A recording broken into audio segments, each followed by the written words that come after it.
Degrees of freedom represent the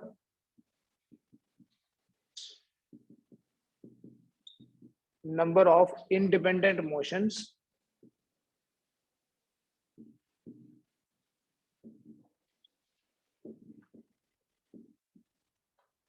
of a gas. Number of independent motions बोल सकते हैं या ऐसे भी बोल सकते हैं degrees of freedom represent the methods of exchanging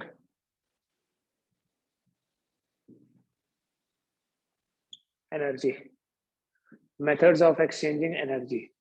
अच्छा बेटा, जब भी हम गैस की बात करते हैं हम ब्रॉडली गैसेस को 3 कैटेगरीज में डिवाइड करते हैं। We call them as monoatomic, diatomic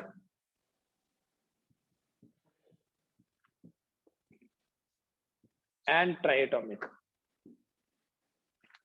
monoatomic हो गई जैसे हीलियम, आर्गन, ज़ीनॉन, क्रिप्टॉन। हमारी जो नोबल गैसेस है they are all monoatomic. So 1 mole of helium is actually 1 atom of helium. 1 mole of neon is 1 molecule of argon is 1 atom of argon. ठीक है, 1 molecule is 1 atom. And diatomic जो होता है इसमें each molecule has 2 atoms like H2. 2 hydrogen atoms मिलके बनाएंगे एक molecule किसका, हाइड्रोजन गैस का। 2 ऑक्सीजन एटम्स मिलके बनाएंगे एक मॉलिक्यूल किसका, 2 ऑक्सीजन एटम्स एक ऑक्सीजन मॉलिक्यूल्स बनाते हैं। लाइक CO, कार्बन मोनोऑक्साइड, एक कार्बन एटम एक ऑक्सीजन एटम। कोई भी मॉलिक्यूल किसी तरह की बॉन्डिंग से बनता है, there is a bond between carbon and oxygen. ठीक है, these are diatomic. And likewise we have triatomic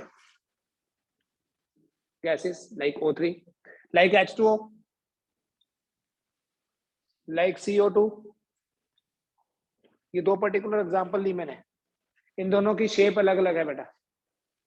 जो वाटर है, वाटर मॉलिक्यूल जो है इसका प्लेनर सिमेट्री होता है, और जो कार्बन डाइऑक्साइड है इट हैज लीनियर सिमेट्री। ये लीनियर मॉलिक्यूल है। अगर आप इनका केमिस्ट्री पॉइंट ऑफ व्यू से देखो, water molecule is like HOH, triangular symmetry होता है, राइट, बेंट शेप बोलते हैं इसको। This is 104.5 degrees. एंड अगर हम कार्बन मोनोऑक्साइड, कार्बन डाइऑक्साइड की बात करें, so this is linear shape. Double bond होता है, अभी हम बॉन्ड की टाइप्स को डिस्कस नहीं कर रहे, यहाँ केमिस्ट्री नहीं डिस्कस करेंगे। It is linear shape. तो दिस इज ए बॉन्ड जिसमें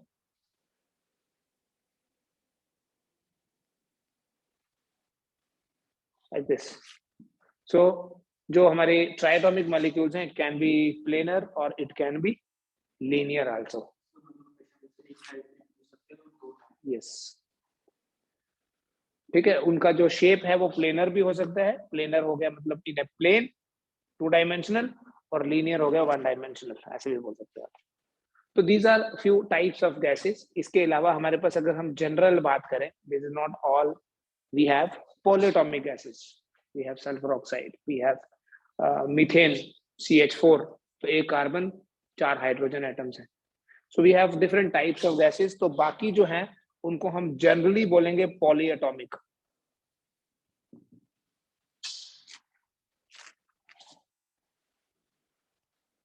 जब भी हम डिग्रीज ऑफ फ्रीडम की बात करते हैं, we basically discuss the number of independent motions, या number of, क्या लिखा मैंने, number of methods of exchanging energy। बेटा जो मॉलिक्यूल्स हैं ये याद रखना, जो गैस मॉलिक्यूल्स होते हैं, आपको काइनेटिक थ्योरी ऑफ गैसेस में बताया भी था, gas molecules do not have any intermolecular attraction among the molecules. इसीलिए तो वो गैस है कि जो इंटरमॉलिक्यूलर फोर्सेस हैं वो अमंग गैस मॉलिक्यूल्स, जो इंटरमॉलिक्यूलर फोर्सेस होती हैं,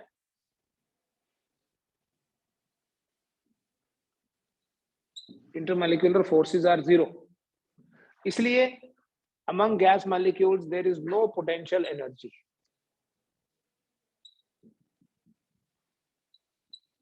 The gas molecules have only kinetic energy. और ये जो काइनेटिक एनर्जी होती है गैस मॉलिक्यूल्स की, this kinetic energy is of two types. अगर हम काइनेटिक एनर्जी की बात करें, एक होती है बेटा ट्रांसलेशनल काइनेटिक एनर्जी और एक होती है रोटेशनल काइनेटिक एनर्जी.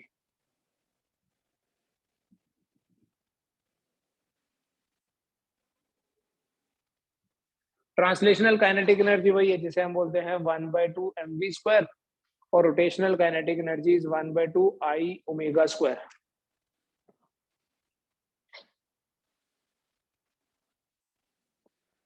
देखिए, जब हम किसी गैस के मोशन की बात करते हैं, गैस मॉलिक्यूल्स का जो मोशन है वो 3 डायमेंशनल होता है. किसी भी कंटेनर में, जैसे हम आरएमएस वेलोसिटी की डे बिफोर यस्टरडे हम बात कर रहे थे, एक्स, वाई एंड जेड हमारे पास तीनों कोऑर्डिनेट्स हैं. ये सी है आरएमएस वेलोसिटी, जिसका X coordinate U, Y coordinate V और जेड कोऑर्डिनेट्स भी लिया था हमने डब्ल्यू. तो गैस मॉलिक्यूल्स का जो मोशन है वो 3 तरह का होता है, इसलिए जो वेलोसिटी है वो 3 तरह की होगी, 3 कंपोनेंट्स होंगे. तो हमारे पास काइनेटिक एनर्जी के 3 कंपोनेंट्स है, 1/2 mvx², 1/2 mvy² एंड 1/2 mvz². लेकिन जो रोटेशनल काइनेटिक एनर्जी है ये भी फर्दर 3 टाइप्स में डिवाइडेड है. 1/2 Ix ω², इसको बोलते हैं moment of inertia, rotational motion में पढ़ते हैं हम. Iy ω², half Iz ω². So we have kinetic energy. अगर रोटेशन हो रहा है तो रोटेशनल काइनेटिक एनर्जी बोलते हैं, और अगर लीनियर मोशन हो रहा है तो सिर्फ ट्रांसलेशनल काइनेटिक एनर्जी की ही बात करते हैं. सो लाइकवाइज अगर एनर्जीज की बात करें, in total we have 6 energies, 3 translational and 3 rotational. लेकिन बेटा अगर हम मोनोएटॉमिक गैस की बात करते हैं, monoatomic gas which is represented in any region of space, a monoatomic gas is represented by a single molecule like this. This molecule can have a motion along x-axis, it can have motion along y-axis, और इसका motion along z-axis भी हो सकता है. इसलिए बेटा जो monoatomic molecule है, ये मोनोएटॉमिक गैस है, इसके पास तीनों की तीनों ट्रांसलेशनल मोशन प्रेजेंट हैं. It has 3 translational motions present with it. Rotation नहीं हो सकता, रोटेशन हमेशा किसी रिजिड बॉडी का होता है या किसी सिस्टम का होता है. सो इसलिए जब मोनोएटॉमिक गैस की बात करेंगे तो degrees of freedom will be 3. A monoatomic gas has 3 degrees of freedom. याद रखना, a monoatomic gas has 3 degrees of freedom, all due to linear motion या all due to translational motion. F is 3. On the other hand, अगर हम बात करें diatomic gas की, जब हम डायटोमिक गैस की बात करते हैं, we have X, Y, Z. तो जो मॉलिक्यूल होता है जैसे H2 हो गया, इस मॉलिक्यूल का मोशन अगर हम बोले, मोशन मतलब सिर्फ जब खाली मोशन बोल रहे हैं तो वो ट्रांसलेशनल है. ट्रांसलेशनल मोशन जैसे ये H2 है, ये H और ये दूसरा H, या एक कार्बन दूसरा ऑक्सीजन, कोई भी दो, एक ऑक्सीजन दूसरा oxygen. these two atoms form a molecule, उसे बोलते हैं O2 molecule. ये ऐसे जा सकता है, ऐसे जा सकता है, ठीक है, और ऐसे भी जा सकता है फ्री स्पेस में, क्योंकि मॉलिक्यूल तो फ्री होता है. फ्री होने का मतलब यह है कि रीजन में, किसी भी 3 डायमेंशनल रीजन में उसकी मूवमेंट किसी एक पर्टिकुलर डायरेक्शन में नहीं होती है, क्योंकि वो चार्ज पार्टिकल नहीं है कि चार्ज की वजह से जाएगा. उसके पास जो भी मोशन है, जो भी उसकी वेलोसिटी है, वो किसकी वजह से है? टेम्परेचर, थर्मल वेलोसिटी है. और वो थर्मल वेलोसिटी किसी पर्टिकुलर डायरेक्शन में ज्यादा और किसी में कम नहीं है. ये हमने पहले भी यूज किया था जब px, py, pz की बात की थी, सब बराबर होते हैं. तो इसलिए जो डायटोमिक मॉलिक्यूल हो, चाहे मोनोटॉमिक हो, चाहे ट्राइटोमिक हो, उसका ट्रांसलेशनल मोशन तो हमेशा ही पॉसिबल होगा. मतलब अगर किसी रूम में, किसी कंटेनर में मूव कर रहा है तो 3 डायमेंशनली वो हर तरफ एक जैसा ही होगा. तो एक diatomic gas molecule will have 3 translational degrees of freedom. X axis के अलोंग मोशन भी होगा, वाई एक्सिस के अलोंग भी और जेड एक्सिस के अलोंग भी। लेकिन देखो जब ये ऐसे पार्टिकल है तो इसका moment of inertia about its own axis नहीं होता है, इसका moment of inertia about Y axis भी होगा, अबाउट जेड एक्सिस भी होगा। लेकिन अगर ऐसे पड़ा हुआ है तो अलोंग ये ऐसे ऐसे कभी भी वाइब्रेशन नहीं होगी इसकी, ऐसे कभी भी रोटेशन नहीं होगी। अगर कोई इफेक्ट हुआ, rotation will be like this about y axis, or it will be about z axis ऐसे। only 2 degrees of freedom will be there due to rotation। rotation along, अब आप में से कई लोगों ने अभी rotation नहीं भी पढ़ा है। rotation along 2 axis होगी, translational motion along 3 axis हो रहा है। so एक diatomic gas molecule जो है किसी normal temperature पे diatomic gas molecule have 5 degrees of freedom। इन 5 में से 3 जो है वो ट्रांसलेशनल मोशन के कारण है और 2 जो है वो रोटेशनल मोशन के कारण है। इन द सिमिलर वे अगर हम ट्राइटोमिक गैस की बात करें, अगर हम नॉन लीनियर ट्राइटोमिक गैस की बात करते हैं, जैसे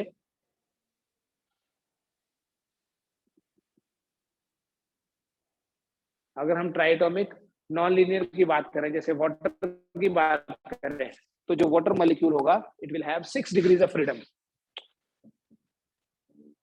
वाटर मॉलिक्यूल H2O की अगर हम बात करें ट्राइटोमिक नॉन लीनियर की बात की जाए अगर, तो it will have 6 degrees of freedom, 3 due to each, 3 due to translational and 3 due to rotational motions.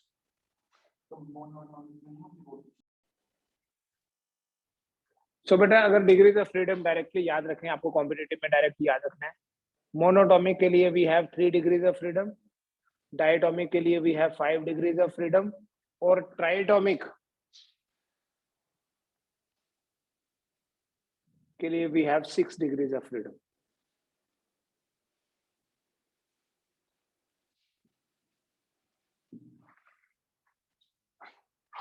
ठीक है, उसके बाद बेटा यहाँ एक और स्टेटमेंट है, इसे बोलते हैं law of equipartition of energy. It is called as law of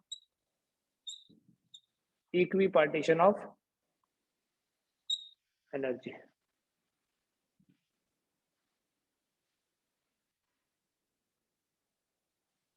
Law of equipartition energy says कि in any classical system, in a system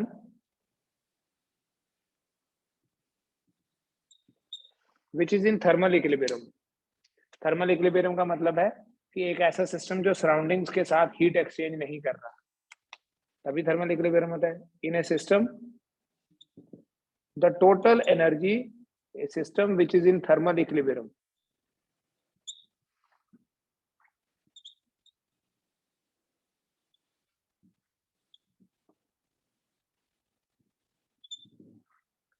the energy associated with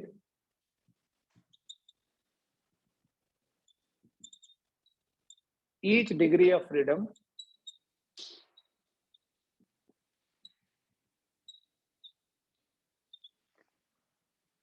per molecule is 1/2 kT। in a classical system जो कि thermal equilibrium में है surroundings के साथ, energy associated with each degree of freedom per molecule is 1/2 kT। यहाँ जो Kp है, Kb लिखा मैंने, Kb is Boltzmann constant, बताया आपको पहले, और T जो है that is absolute temperature, T is called as absolute temperature। तो अगर हम मोनोटॉमिक गैस की बात करें, energy associated with a molecule of monoatomic gas, देखो यहाँ क्या लिखा है, energy associated with each degree of freedom, हर एक डिग्री ऑफ फ्रीडम के साथ पर मॉलिक्यूल 1/2 kT है। तो मोनोटॉमिक गैस में कितने मॉलिक्यूल्स हैं? कितने डिग्रीज ऑफ फ्रीडम है? 3, सो इट इज 3/2 kBT। जब हमारे पास मॉलिक्यूल होगा, एक मॉलिक्यूल होगा किसी मोनोटॉमिक गैस का, तो एनर्जी एसोसिएटेड इज 3/2 kBT। ये वही एक्सप्रेशन है जो कल भी हमने पढ़ा था काइनेटिक इंटरप्रिटेशन ऑफ टेम्परेचर में। Energy associated with a molecule of diatomic gas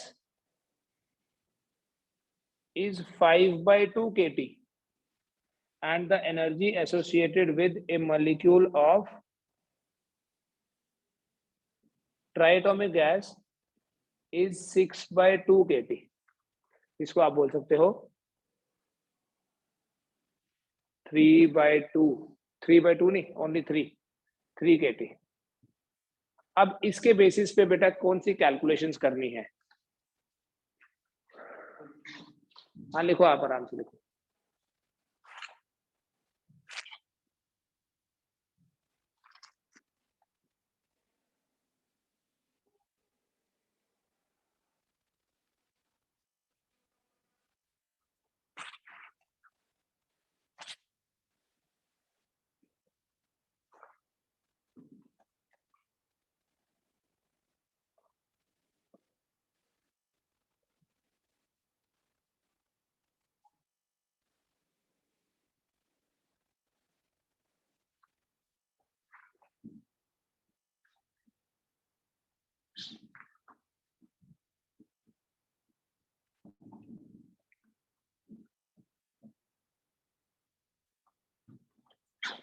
अगर हमें ये पता करना है कि कितनी एनर्जी एसोसिएटेड है, energy associated with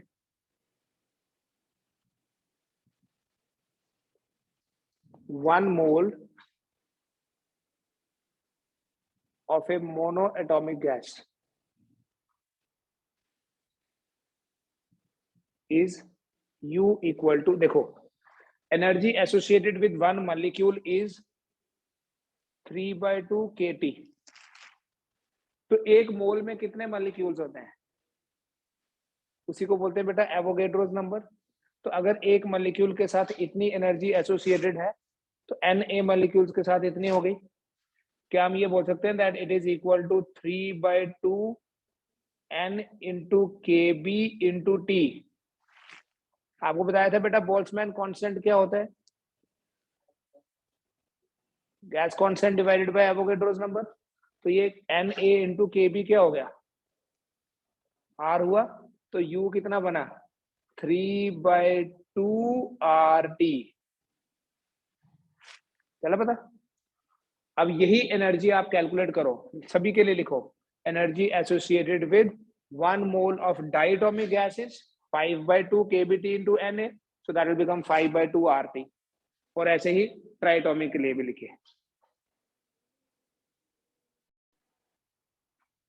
monatomic gas के लिए U is 3/2 RT।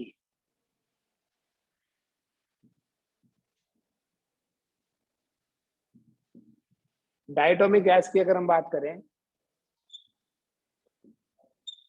Diatomic gas के लिए energy associated with 1 mole is 5/2 RT। और अगर हम ट्राइटोमिक गैस की बात करते हैं तो ट्राइटोमिक गैस के लिए U इज 3 RT। अब इसके बेसिस पे देखो CP/CV कैसे कैलकुलेट करना है। कैलकुलेशन ऑफ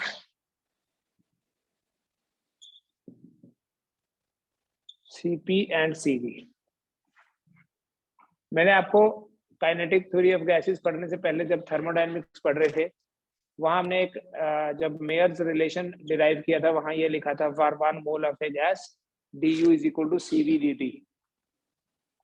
जब रिलेशन बिटवीन CP/CV डिराइव किया था, मैंने बोला था ये एक फॉर्मूला है जिसे आपने याद भी रखना है। तो इसके बेसिस पे CV ऐसे बताया था, CV is equal to du/dt। अब देखो मोनोटॉमी के लिए Cu क्या होगा? For a monoatomic gas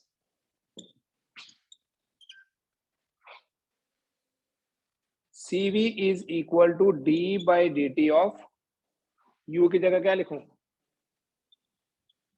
3/2 RT, ठीक है।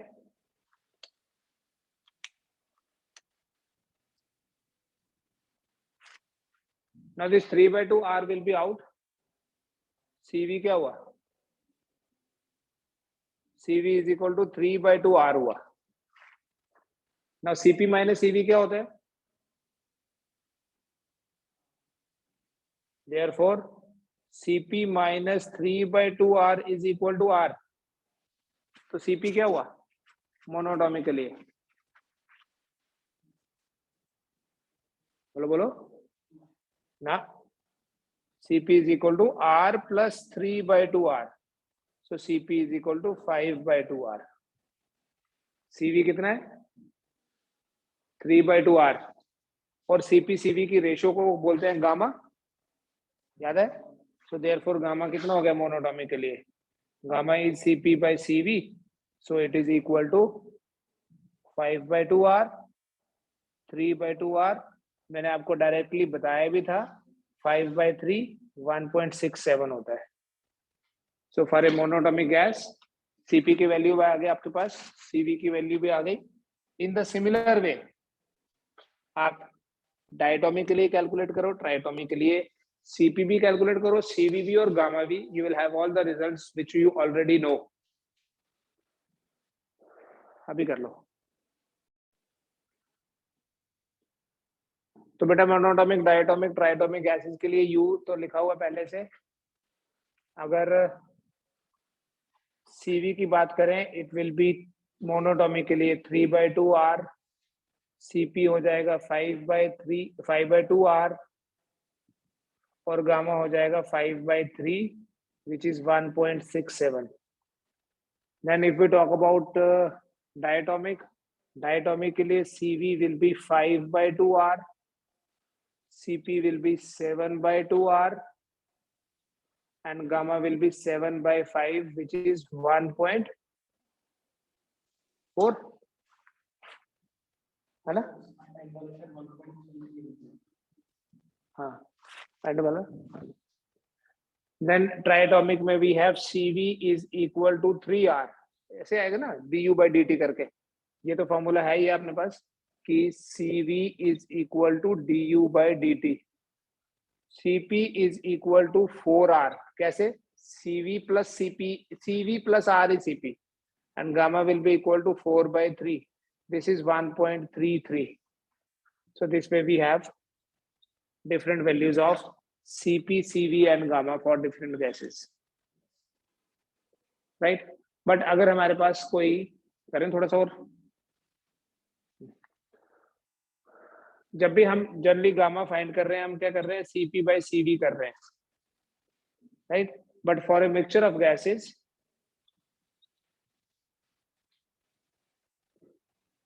gases, gamma is equal to N1CP1 N2CP2 divided by N1CV1 plus N2CV2। और ये N1 N2 क्या है? These are the number of moles. N1 और N2 दोनों, they represent the number of moles in the gases.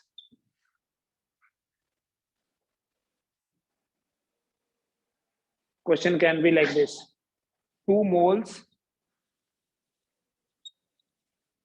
of a monoatomic and 3 moles of a diatomic gas are mixed. What is the value of gamma for the mixture?